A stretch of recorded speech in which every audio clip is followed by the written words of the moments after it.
Folks, this is Michael Grudicki keeping it real with the Blizzard Watch 2011. Blizzard, Blizzard, Blizzard 2011, 11, 11 in Chicago. Letting you know right now, folks, this blizzard is getting serious.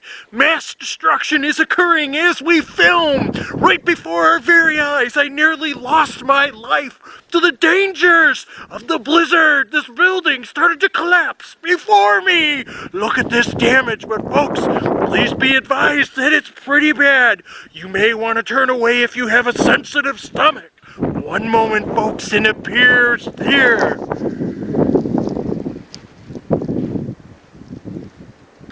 Yes, folks, for the Blizzard, Blizzard, Blizzard 2011, 11, 11.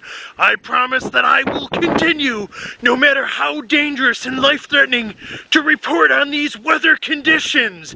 Now, to answer a question from a Miss Jill B. out of Iowa. Jill, you wrote into us via Facebook and said, how is the weather and how am I able to handle it? You nearly peed your pants watching this. Well, let me tell you, Jill, I'm peeing my pants right now because it's so cold and frightening from the Blizzard, Blizzard, Blizzard 2011, 11, 11.